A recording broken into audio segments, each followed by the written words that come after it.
Après qu'Allah, le Tout-Puissant, eut anéanti les Had, pas un seul d'entre eux ne survécut à la tempête dévastatrice. Au nord de la péninsule arabique, dans une région connue sous le nom d'Al-Hijr, les descendants de Sam, fils de Nuh, alayhi salam, avaient établi leur civilisation. Ces hommes partageaient avec les Had un ancêtre commun, Iram, mais s'étaient dispersés en deux groupes, l'un au sud, les Had désormais exterminés, et l'autre au nord, qui deviendrait le peuple de Thamud. Les récits du châtiment divin survenu à leurs cousins avaient voyagé jusqu'à eux, portés par le vent et les rares voyageurs qui osaient traverser les terres désolées d'Al-Ahqaf. La région habitée par les Thamud, aujourd'hui connue sous le nom d'Al-Ula, s'étendait au nord-ouest de la péninsule arabique, entre Tabuk et le Levant. Cette contrée montagneuse, aride et austère, avait été transformée par leur ingéniosité en une terre d'abondance. Les Thamud avaient, pendant un temps, suivi la voie du monothéisme, se souvenant des leçons de leurs ancêtres. Mais comme l'eau qui s'infiltre lentement dans la roche la plus dure, le polythéisme s'était progressivement insinué dans leur cœur. Le diable, toujours à l'affût, travaillait sans relâche dans chaque recoin de la terre pour détourner les hommes du culte exclusif d'Allah. Allah avait répandu ses bénédictions sur les Thamud avec une générosité extraordinaire. Parmi ses faveurs, il leur avait accordé une longévité exceptionnelle. Lorsqu'ils construisaient une maison en bois, ils voyaient le matériau se décomposer sous leurs yeux, alors qu'eux-mêmes demeuraient dans la force de l'âge. Cette réalité les poussa à chercher un habitat plus durable. Comprenant que le bois ne leur serait d'aucune utilité à long terme, ils tournèrent leur attention vers les montagnes imposantes qui dominaient leur territoire. Car les montagnes, contrairement au bois, perdurent à travers les âges. Dotés d'une force physique colossale et d'une intelligence remarquable, les Thamud se mirent à sculpter les montagnes pour en faire leur demeure. C'étaient des Arabes de pure souche, comme les Had avant eux, issus des fils de Sam, fils de Noé. Allah les avait gratifiés d'une éloquence raffinée, d'une stature imposante et de bénédictions matérielles abondantes. Récoltes florissantes, jardins luxuriants et rivières généreuses. Leur talent pour tailler la pierre était sans égal, transformant des falaises hostiles en palais somptueux où chaque détail témoignait de leur maîtrise artistique. Mais lorsque le polythéisme commença à s'installer parmi eux, Allah, fidèle à sa promesse de ne jamais abandonner un peuple sans guide, envoya un messager. Car telle est la miséricorde divine. Nulle communauté n'est laissée sans prophète pour l'éclairer. Allah choisit parmi les Thamud un homme respecté, nommé Salih, alayhi salam, qui devint le deuxième prophète arabe de l'histoire, après Hud, alayhi salam, qui avait été envoyé aux Had. Salih était connu parmi les siens pour sa droiture, sa sagesse et sa bonté, qui lui avaient valu l'estime de tous. Salih, alayhi salam, fort de la révélation divine, se présenta devant son peuple avec le message éternel du monothéisme. Ô mon peuple, adorez Allah. Vous n'avez point de divinité en dehors de lui. De la terre, il vous a créé et il vous l'a fait peupler et exploiter. Ce rappel visait à éveiller leur conscience. Cette terre aride et rocheuse, transformée par la volonté divine en une oasis prospère, dotée de champs fertiles, d'arbres abondants et de sources d'eau pure, n'était-elle pas la preuve de la puissance et de la générosité d'Allah? Implorez donc son pardon, puis repentez-vous à lui. Mon Seigneur est bien proche et il répond toujours aux appels. Cette invitation sincère suivait la voie tracée par tous les prophètes avant lui. Rappelez aux hommes les bénédictions qu'Allah leur a accordées pour susciter en eux gratitude et dévotion. Salih leur expliquait patiemment qu'Allah ne désirait rien d'eux, si ce n'est qu'ils l'adorent, sans lui associer quoi que ce soit. Si vous le faites, les bénédictions continueront et augmenteront, car Allah a dit: Si vous êtes reconnaissant, très certainement, j'augmenterai mes bienfaits pour vous. Mais si vous persistez dans l'incrédulité, ces faveurs vous seront retirées. Sur un ton d'avertissement, empreint de sollicitude, Salih, alayhi salam, s'exclama: Vous laissera-t-on en sécurité dans votre présente condition, au milieu de jardins, de sources, de cultures et de palmiers aux fruits digestes? Puis, pointant les habitations sculptées qui s'élevaient majestueusement sur les flancs des montagnes. Creusez-vous habilement des maisons dans les montagnes. Cette question n'était pas innocente. Elle visait à les faire réfléchir sur la source de leur talent extraordinaire et de leur prospérité. Ces œuvres monumentales témoignaient d'une prouesse technique stupéfiante. Les Tamouds extrayaient d'énormes blocs de pierre dans la vallée, les taillaient avec précision et créaient des façades ornementées qui défieraient le temps.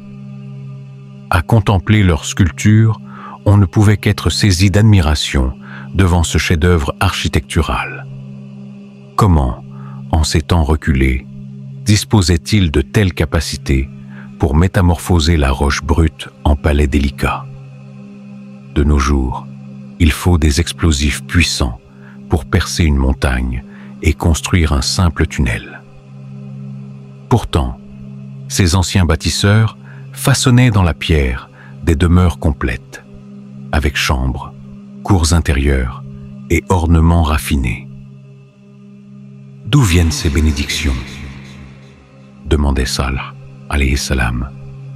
Craignez Allah donc et obéissez-moi.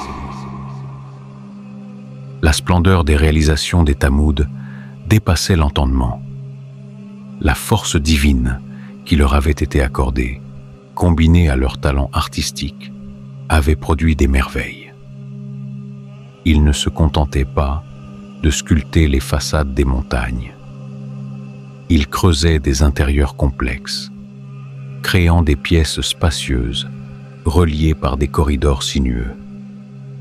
Certains de leurs palais montagneux comportaient plusieurs étages, avec des systèmes ingénieux pour la circulation de l'air et la collecte des eaux de pluie. Seule une fraction de ces chefs-d'œuvre a survécu jusqu'à nos jours, témoin silencieux de la magnificence passée et des bénédictions qu'Allah avait répandues sur ce peuple.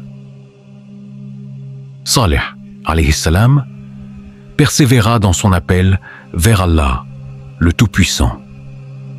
Comme il arrive souvent dans l'histoire des prophètes, ce furent les humbles et les faibles qui répondirent les premiers à son message, tandis que les puissants et les arrogants s'y opposèrent farouchement. Ces derniers, confortablement installés dans leurs privilèges, refusaient de remettre en question les traditions héritées de leurs ancêtres. Ils craignaient que l'abandon de leurs idoles ne perturbe l'ordre social qui les favorisait. Le cœur du conflit entre Salih et les notables de Tamoud était ainsi établi, suivant un schéma que l'humanité verrait se répéter à travers les âges. Le prophète Salih, alayhi salam, pour toucher leur conscience, commença à leur rappeler le sort funeste de leurs cousins. « Ô mon peuple, Avez-vous oublié ce que notre Seigneur a fait aux habitants de Had à Al-Ahqaf? Ne vous souvenez-vous pas de ce vent destructeur et de ce qu'il leur a fait? Ne voyez-vous pas que leur force prodigieuse ne leur a servi à rien et qu'ils n'ont pu repousser l'ordre d'Allah, le Très-Haut? Ces paroles étaient d'autant plus percutantes que la mémoire des Had était encore fraîche, tant par la proximité temporelle que par les liens de parenté qui unissaient les deux peuples. Et rappelez-vous, quand il vous fit succéder aux Had et vous installa sur la terre, Allah vous a donné de la force après eux. Vous avez édifié des palais dans ces plaines et taillé des maisons dans les montagnes. Rappelez-vous donc les bienfaits d'Allah et ne répandez pas la corruption sur la terre comme des fauteurs de troubles. Il insistait sur cette vérité fondamentale. Regardez ce que le Très-Haut a fait aux gens de Had.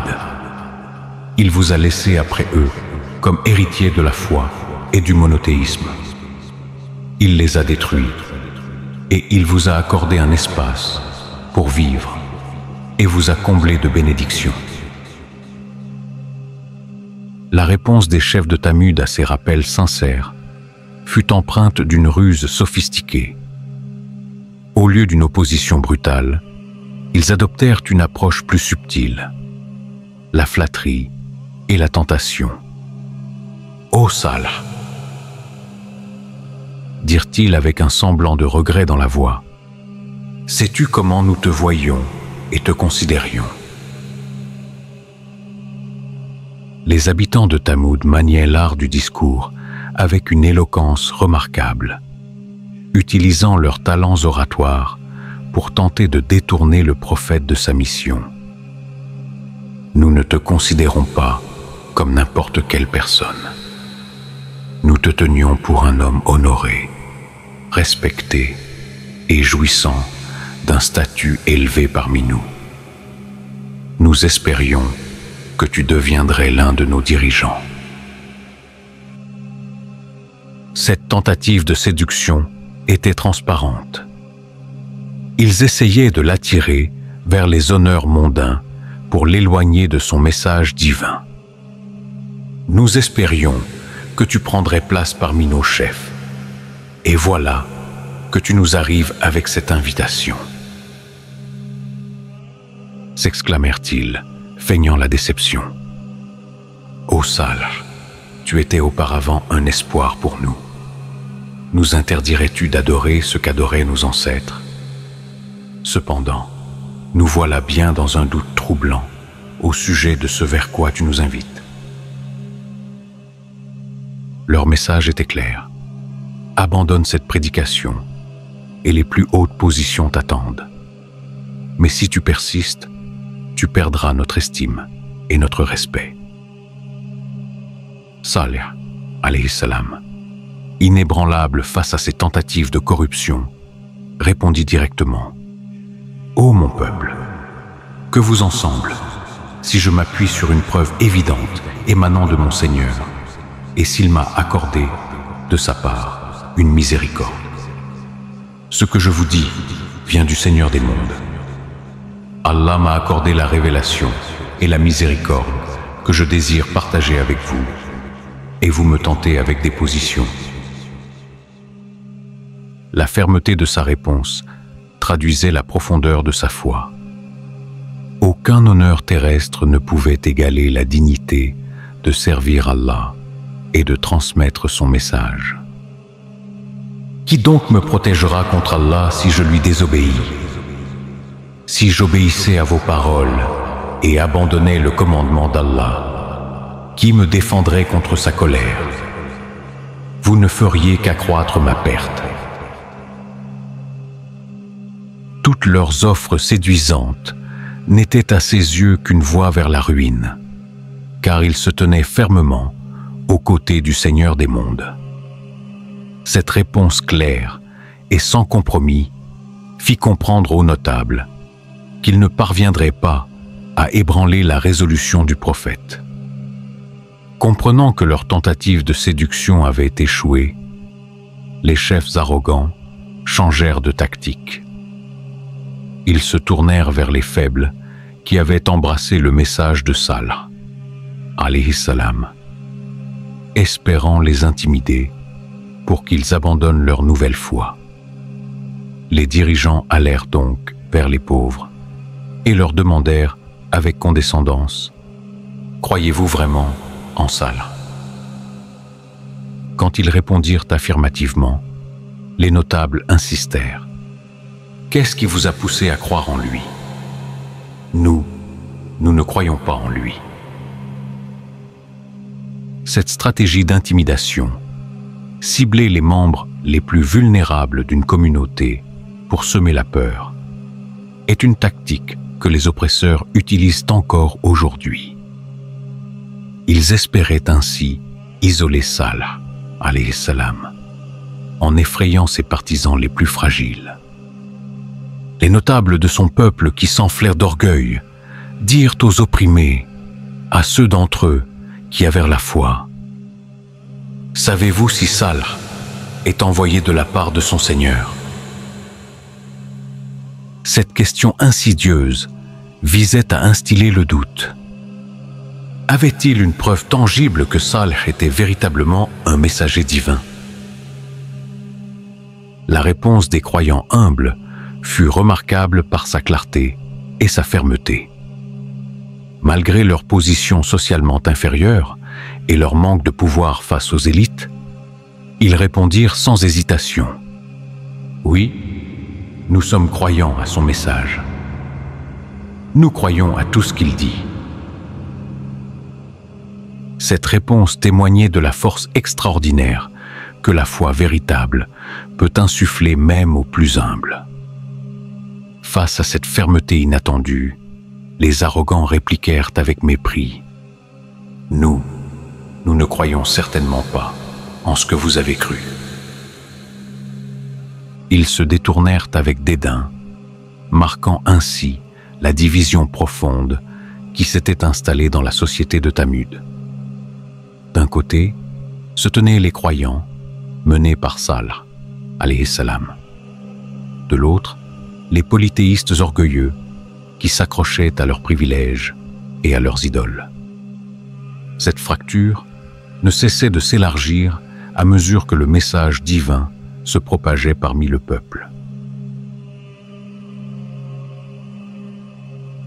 L'hostilité entre les Thamud et le prophète d'Allah, Salih, alayhi salam, s'intensifia jusqu'à atteindre son paroxysme le jour de leur fête annuelle. Cette célébration importante voyait le peuple se rassembler autour d'un énorme rocher lisse nommé Al-Katiba.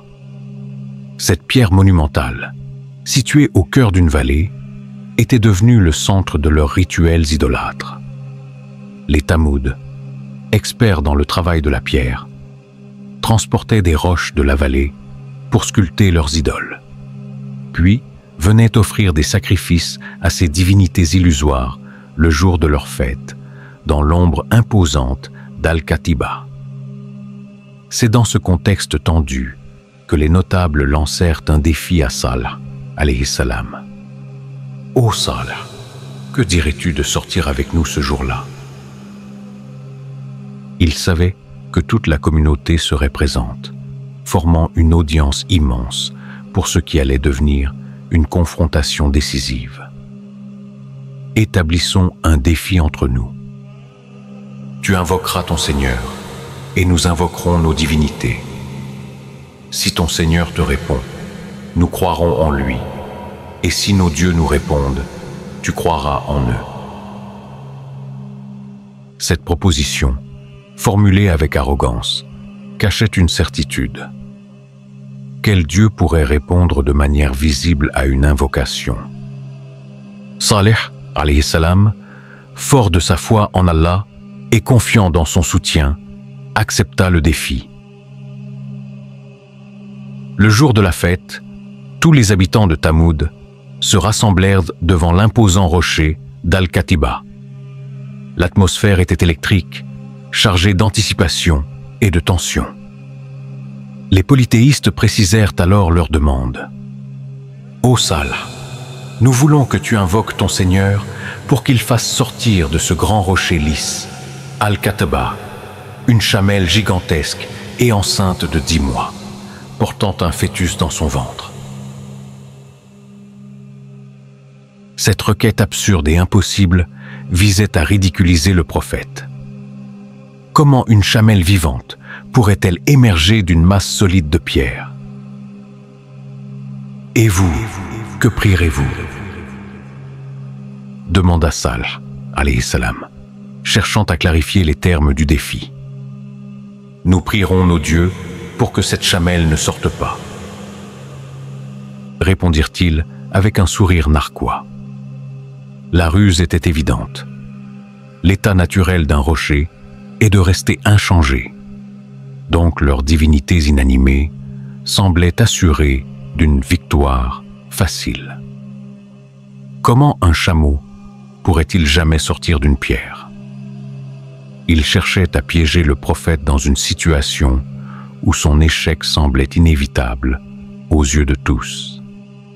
Ce qu'ils ignoraient, c'est qu'Allah avait déjà révélé à son prophète: « Nous leur enverrons la chamelle comme épreuve. Surveille-les donc et sois patient. » Fortifié par cette promesse divine, Salih, alayhi salam, accepta leur défi et se présenta avec eux à cette scène grandiose. Devant la foule assemblée, il commença à prier et à implorer Allah, le Tout-Puissant, debout face au rocher imposant. Pendant ce temps, les polythéistes invoquaient leurs idoles pour qu'aucune chamelle ne surgisse de la pierre, certains de la futilité de la demande du prophète. Tous les regards étaient rivés sur cette scène extraordinaire. Les croyants se tenaient à distance, observant avec une anxiété mêlée d'espoir, ne sachant pas exactement ce qui allait se produire, mais faisant confiance à leur prophète et à son Seigneur. Les témoins, qu'ils soient croyants ou mécréants, partageaient une conviction commune. Il était physiquement impossible qu'une chamelle vivante émerge d'un bloc de pierre solide. C'était contre toutes les lois de la nature qu'ils connaissaient. Soudain, sous les yeux stupéfaits de l'assemblée, le rocher commença à trembler. Ce n'était pas une secousse légère, mais une vibration puissante qui fit reculer la foule, saisie de crainte. Al-Kataba, cette masse imposante qui avait résisté aux intempéries pendant des siècles, s'animait comme prise de vie. Les tremblements s'intensifièrent et la pierre commença à se fissurer progressivement, émettant un grondement sourd qui résonnait dans toute la vallée. Un silence de mort s'abattit sur la foule médusée. Même les plus ardents opposants à Salih, alayhi salam, retinrent leur souffle, incapables de détourner le regard de ce spectacle surnaturel. Salih, alayhi salam, témoin privilégié de ce miracle divin, observa avec émerveillement le rocher se fendre entièrement. De cette ouverture béante émergea une créature extraordinaire, une chamelle d'une taille et d'une beauté jamais vue auparavant, différente de tous les camélidés connus. Son pelage brillait d'un éclat surnaturel et sa stature imposante dépassait celle des plus grands chameaux. Elle était majestueuse et parfaite dans chaque détail, une manifestation vivante de la puissance créatrice d'Allah. C'était véritablement la chamelle d'Allah, un signe envoyé directement au Tamoud. La chamelle miraculeuse se dégagea complètement du rocher et commença à marcher avec grâce devant la foule pétrifiée. Elle se déplaçait avec une dignité tranquille, consciente de sa nature miraculeuse et de la mission divine qu'elle incarnait. Les mécréants regardaient avec un étonnement mêlé d'effroi cette manifestation flagrante de la puissance d'Allah. Le miracle qu'ils avaient eux-mêmes demandé s'était produit sous leurs yeux, défiant toute explication rationnelle. Comment une créature vivante, composée de chair et de sang, pouvait-elle sortir d'une masse minérale inerte? Cette transgression des lois naturelles ne pouvait être l'œuvre que du créateur de ces lois lui-même. Cette chamelle que les Tamouds avaient exigée comme preuve, cette créature qu'ils avaient utilisée pour défier Salh, alayhi salam, se tenait maintenant devant eux comme l'un des plus grands signes d'Allah dans l'univers. Le miracle était indéniable. Une chamelle vivante venait d'émerger d'un rocher lisse et solide. Elle marchait parmi eux, témoignage vivant de la véracité du message de Salh, alayhi salam, et de la toute-puissance de son Seigneur. Plus étonnant encore, conformément à leur demande, la chamelle était visiblement pleine, portant un fœtus qui naîtrait bientôt comme un second témoignage du miracle. Mais la question cruciale demeurait. Face à cette manifestation éclatante de la puissance divine, les habitants de Tamoud allaient-ils enfin croire? Reconnaîtraient-ils la vérité du message de Salh, alayhi salam? Se prosterneraient-ils devant Allah en signe de soumission? Se repentiraient-ils de leur polythéisme? Le défi qu'ils avaient eux-mêmes proposé venait de recevoir une réponse divine d'une clarté aveuglante. La chamelle se tenait devant eux, preuve vivante que le Seigneur de Salh, alayhi salam, était le Dieu véritable, capable de transformer la pierre en vie par sa seule volonté. Face à cette preuve irréfutable, certains tombèrent à genoux, submergés par l'évidence divine. D'autres restèrent figés, incapables de réconcilier ce qu'ils venaient de voir avec leurs croyances anciennes. Mais dans les yeux des chefs et des notables de Tamoud, une lueur inquiétante apparut, un mélange de peur et de colère. Car le miracle, loin de les convaincre, menaçait leur autorité et le système de pouvoir qu'ils avaient bâti. La chamelle d'Allah devenait ainsi non seulement un signe pour les croyants, mais aussi une épreuve pour les orgueilleux, révélant la profondeur de leur entêtement face à la vérité manifeste.